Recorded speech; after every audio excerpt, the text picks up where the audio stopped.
안타깝게도 주님의 음성을 듣지 못했다고 생각하는 분들이 너무너무 많은 것은 왜 그렇죠? 주님의 음성을 들으셨습니까? 그러면 나는 못 들었는데요. 이렇게 말씀하는 사람들이 많습니다. 제가 처음 목회하면서 장로님들과 함께 회의를 하는 것이 정말 어려웠어요. 이게 예배 드릴 때는 은혜로운데 회의할 때는 은혜가 다 없어요. 그래서 제가 도무지 목회를 못 하겠다고 그랬더니 장로님 대표 장로님이 오셔서 어떻게 하면 좋겠느냐고 말씀해 달라고 그러더라고요. 그래서 제가 꼭 하나님 앞에 응답 받은 것만 회의 때 말해 주십시오. 그러나 내 생각에는 이런 이야기는 하지 마시고 꼭 응답 받은 것만 말해 주십시오. 근데 그렇게 하시겠다고 그러시더라고요. 그래서 회의 안건을 미리 드렸습니다. 그래서 이제 회의를 했는데 너무 빨리 끝났어요. 회의가 아무도 발언을 안 하세요. 그래서 회의가 너무 빨리 끝났어요. 이렇게 하면 내가 얼마든지 목회할 수 있겠다. 그렇게 아주 막 마음이 기뻤는데 대표 되시는 장로님이 오셔서 장로님들 사이에 아주 말이 많다는 겁니다. 그래서 무슨 말이 많으시나요? 그랬더니 젊은 목사가 고도의 독재를 한다는 거예요. 그래서 아니 제가 무슨 독재를 한다는 말씀이에요? 그랬더니 말을 못하게 한다는 거예요. 제가 어떻게 말을 못하게 했습니까? 응답 받은 것만 말하라고 그러지 않았냐는 거예요. 그랬죠. 어떻게 응답을 다 받느냐는 거예요. 어떻게 안건마다 다 하나님의 응답을 받느냐는 거예요. 그때 우리가 하나님의 음성을 듣는 거에 대해서 너무 훈련되지 않았기 때문에 하나님의 음성을 듣는 것에 대해서 혼란스러워 한다는 것을 알았습니다. 하나님의 음성을 못 듣는 이유는 육성으로 듣는 줄 알기 때문에 그렇습니다. 주님의 음성을 지금 제가 하는 말을 여러분이 듣는 것처럼 이렇게 듣는 것을 하나님의 음성을 듣는다고 생각하기 때문에 하나님의 음성을 못 들었다고 생각하는 거예요. 저도 하나님의 음성을 그렇게 들으려고 몸부림쳤던 때가 있습니다.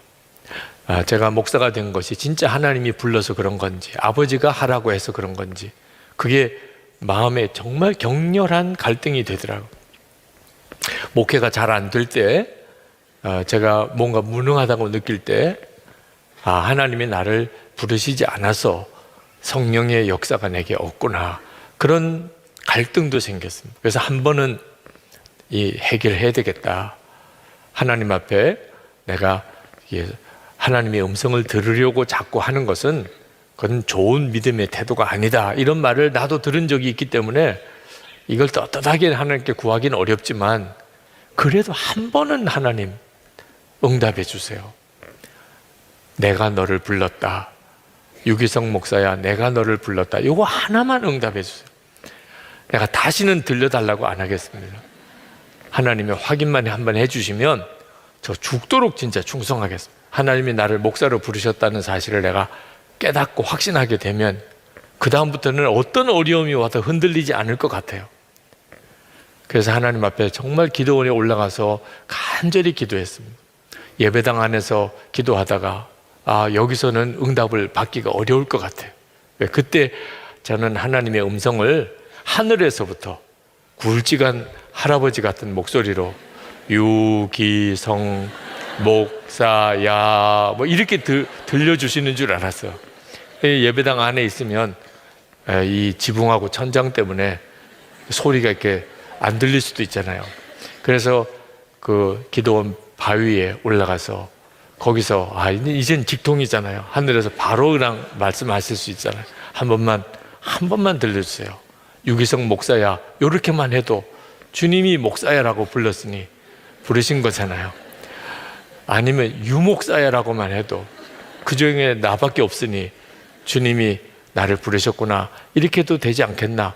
제 생각에는 하나님이 그것마저도 안 하시겠나. 정말 나를 목사로 부르셨다면 그런 생각도 했었습니다. 바위 위에 올라가서 이렇게 편안하게 기도만 해서는 안 되지 않겠나. 그래서 나무 뿌리를 뽑으려고 나무를 붙잡고 막 흔들고 기도도 했었어요. 네. 근데 결국은 아무것도 못 들었어요. 제 마음속에 너무 큰 좌절이 왔습니다. 하나님이 나를 부르신 게 아니구나. 어지간하면 들려주시지 않겠어요? 그런데 이렇게까지 말씀 안 하시는 거 보니 그냥 아버지가 목사시킨 거지 하나님이 시킨 건 아닌가 보다 이런 생각을 했었다니까요. 육성으로 듣는 줄 알았기 때문에. 그런데 그 얼마 뒤에 요한복음을 쭉 읽어가는 중에 깜짝 놀라는 말씀을 보았습니다. 하나님이 그 성경 말씀으로 저에게 응답을 하신 거였어요. 요한복음 14장 26절 말씀입니다.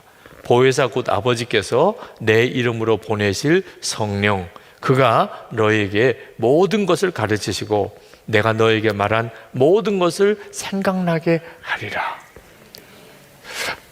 내 안에 오신 주님이시니까 생각나게 하시는 방법으로 말씀하신다는 것을 그때서야 깨달았어요. 그리고 귀가 확 열린 거예요.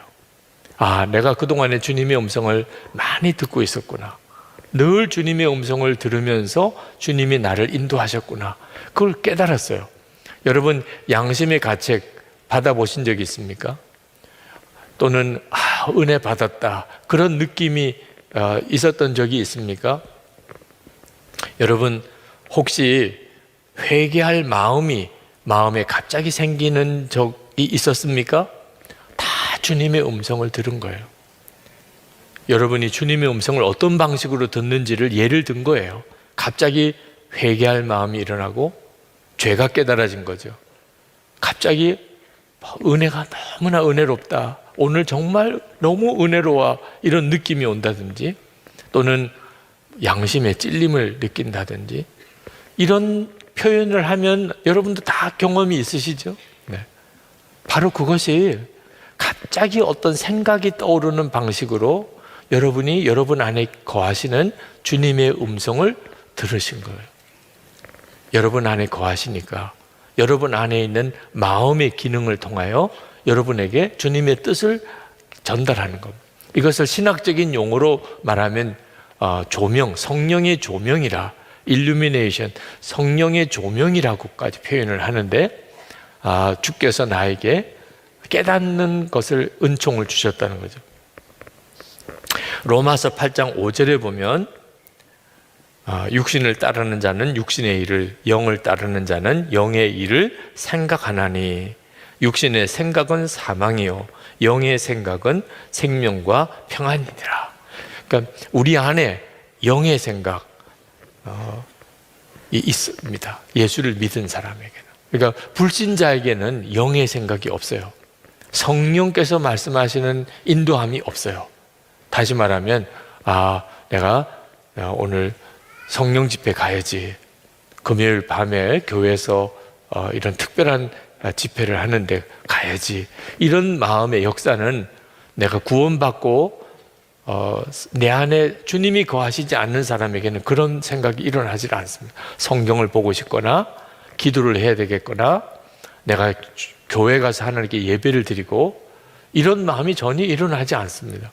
근데 여러분 안에 이제 영의 생각이 있는 것을 여러분이 느끼게 된다면 주님이 여러분 안에 거하신 거죠.